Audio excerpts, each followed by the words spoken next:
बच्चों की कस्टडी का मुद्दा भारत में बहुत जटिल है। जब माता पिता के बीच तलाक होता है तो बच्चों की भावनाएं और उनके भविष्य पर इसका गहरा असर पड़ता है।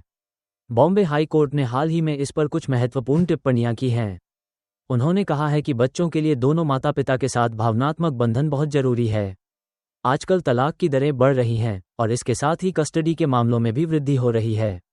वर्तमान में कस्टडी के लिए जो कानूनी ढांचा है, जैसे कि गार्जियंस और वार्ड्स एक्ट और हिंदू माइनॉरिटी और गार्जियनशिप एक्ट, वह बच्चों के सर्वोत्तम हितों को ध्यान में रखकर नहीं बना है।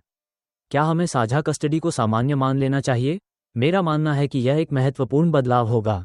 साझा कस्टडी का मतलब है कि बच्चे दोनों माता पिता के साथ समय बिता सकते हैं, जो उनके मानसिक और भावनात्मक विकास के लिए फायदेमंद है।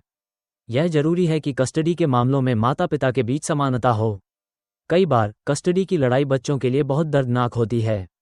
उन्हें इस संघर्ष में घसीटा जाता है और यह उनके मानसिक स्वास्थ्य पर बुरा असर डालता है। इसलिए हमें कस्टडी के मामलों को सरल बनाने की जरूरत है। हमें यह सुनिश्चित करना चाहिए कि साझा कस्टडी को डिफ़ॉल्ट विकल्प के रूप में अपनाया जाए, जब तक कि यह साबित न हो जाए कि यह बच्चे के लिए हानिकारक है। इसके लिए हमें कानून में सुधार की आवश्यकता है, ताकि माता पिता के अधिकारों और जिम्मेदारियों के बीच संतुलन बना रहे। इसके अलावा हमें वेजिटेशन राइट्स को बेहतर तरीके से संरचित करने की जरूरत है। बच्चों को यह महसूस होना चाहिए कि वे दोनों माता पिता के साथ जुड़े हुए हैं, चाहे वे एक ही घर में न रहें। इस मुद्दे पर आपके विचार क्या हैं? क्या आपको लगता है कि साझा कस्टडी को अपनाना सही होगा? यह एक महत्वपूर्ण विषय है और हमें इस पर चर्चा करनी चाहिए।